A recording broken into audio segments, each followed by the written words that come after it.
O cancro é, sem dúvida, um dos maiores desafios da medicina. Mas o verdadeiro quebra-cabeças, aquilo que tira o sono a tantos investigadores, não é só como o tratar, é porque é que ele volta. Porque é que, mesmo depois de tratamentos super agressivos, ele regressa e, muitas vezes, ainda mais forte. Vamos tentar perceber que força é esta, tão poderosa, que está por detrás desta capacidade de resistência. Olhem para esta citação. Deparei-me com uma parede. É do biólogo Alberto Bardelli, e uau! Isto resume perfeitamente a frustração de toda uma comunidade científica. Imaginem o que é: criar um tratamento que parece milagroso, ver os tumores a encolher, a desaparecer, e depois, meses mais tarde, a doença volta com força total, completamente imune ao que antes a destruía. Esta parede de que ele fala, bem, não é um limite da nossa tecnologia, não. É algo muito, muito mais fundamental. É uma das forças mais antigas e poderosas do nosso planeta. A evolução em ação. Então, a grande questão é esta, não é? Como é que um simples amontoado de células, células do nosso próprio corpo que se tornaram rebeldes, consegue ser tão esperto? Como é que ilude as armas mais sofisticadas que a medicina já criou? A resposta, e preparem-se, está a mudar completamente a forma como olhamos para o cancro. Este é um ciclo que, infelizmente, se repete demasiadas vezes. A história é quase sempre a mesma. Uma pessoa começa um tratamento novo e os resultados iniciais são espetaculares. O tumor encolhe, os exames mostram melhorias, há uma lufada de ar fresco, de esperança. Mas depois, passado algum tempo, podem ser meses, às vezes anos, a doença volta. E o pior, aquele tratamento que antes era tão eficaz, agora já não faz nada. É o ciclo da recaída. Durante muito, muito tempo, a nossa abordagem foi basicamente a de uma guerra total. A lógica parecia fazer todo o sentido. Vamos atacar o tumor com a dose mais forte possível de quimioterapia, o máximo que o corpo conseguir aguentar. O objetivo era simples: aniquilar tudo, cada célula cancerígena. Um ataque maciço, sem dar hipótese. Mas, e há um grande mas aqui. Como diz o investigador Charles Swanton, esta lógica tem uma falha fatal. Ao lançarmos este ataque de terra queimada, estamos, sem querer, a fazer uma coisa perigosa. Estamos a fazer uma seleção. Pensem nisto: matamos as células fracas, as que são sensíveis ao tratamento. E o que é que sobra? Sobram aquelas poucas células que, por pura sorte genética, já nasceram com defesas contra o nosso ataque. E pior, acabamos de lhes limpar o terreno todo. Eliminamos toda a concorrência. E é aqui que tudo muda. É o momento ahá, a grande mudança de perspectiva. E se o cancro não for só um monte de células estragadas? E se for um sistema evolutivo, um processo darwiniano a acontecer em tempo real dentro do nosso próprio corpo? Ok, o nome técnico para isto é evolução somática. As regras do jogo são exatamente as mesmas da evolução de Darwin que todos aprendemos. Variação, seleção, tudo isso. Só que há uma diferença brutal: a velocidade. Em vez de falarmos de espécies a mudar ao longo de milhares de anos, estamos a falar de populações de células a evoluir dentro de um órgão, em meses.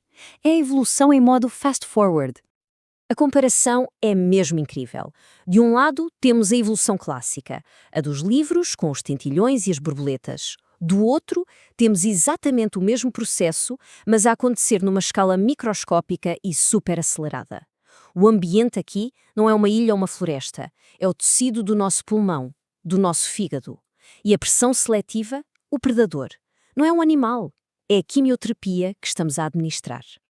Então, se o cancro evolui, um tumor não é só uma massa de células todas iguais. Longe disso.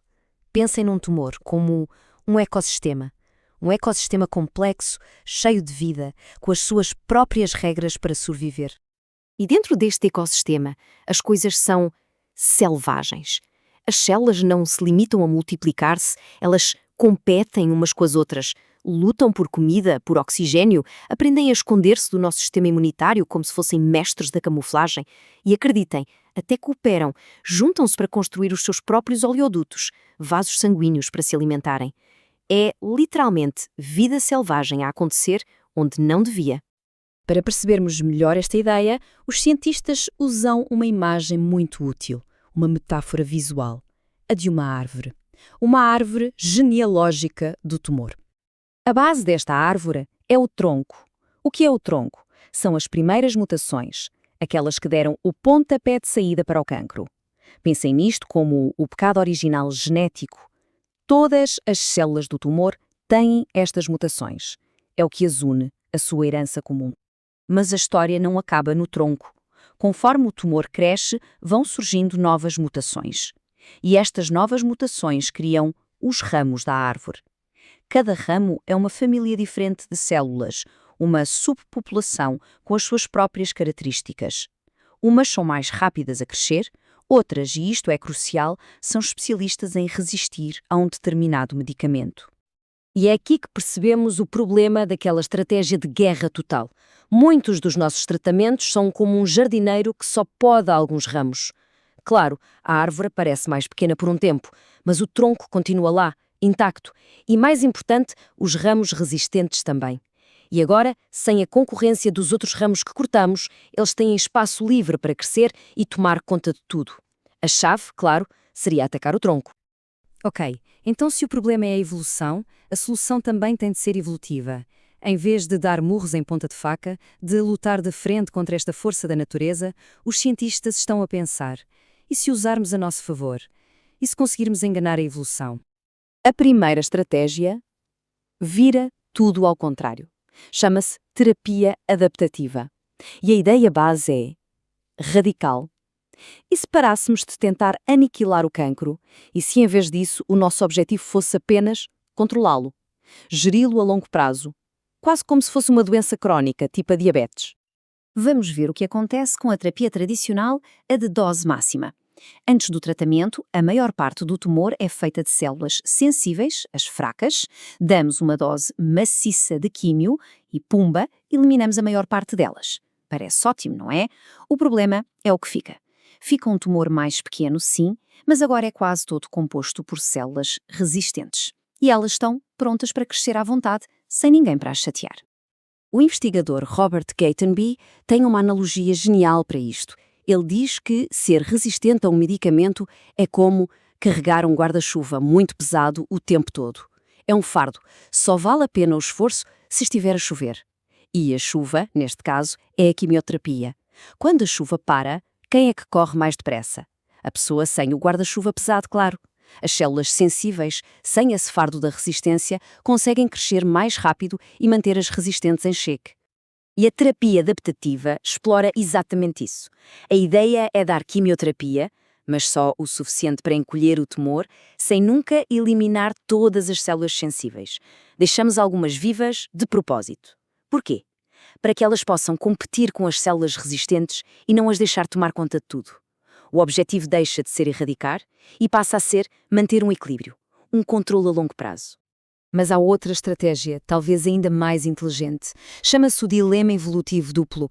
É basicamente pôr o cancro numa situação de checkmate, forçá-lo a fazer uma escolha, em que aconteça o que acontecer, ele perde.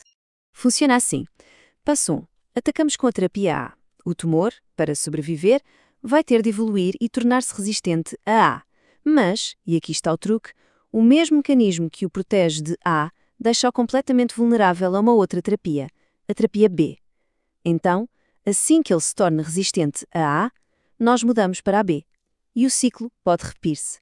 Em vez de reagirmos à evolução do cancro, estamos a guiá-la, a mantê-lo sempre em desequilíbrio. O que tudo isto nos mostra é uma mudança gigante na forma como encaramos o cancro.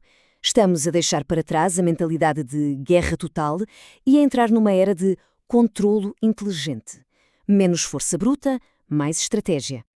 E esta nova forma de pensar está, curiosamente, a fazer os cientistas olharem para trás, para ideias muito antigas, como as de um médico do século XIX chamado Rudolf Virchow. Ele achava que o cancro não era só um crescimento caótico, mas talvez um processo de desenvolvimento do corpo que deu para o torto. É uma ideia fascinante. E se o cancro for, na verdade, a reativação de programas genéticos muito antigos, que estão adormecidos nas nossas células, quase um eco da nossa própria evolução como espécie? E tudo isto leva-nos a uma última pergunta, uma pergunta que muda as regras do jogo. E se o futuro do tratamento do cancro não for sobre ganhar uma guerra? E se for mais como aprender uma dança? E se a vitória final não for a erradicação total, mas sim a sabedoria para controlar esta doença, transformá-la numa condição crónica com a qual se pode viver, Tudo porque finalmente aprendemos a jogar com as regras da evolução. Fica a reflexão.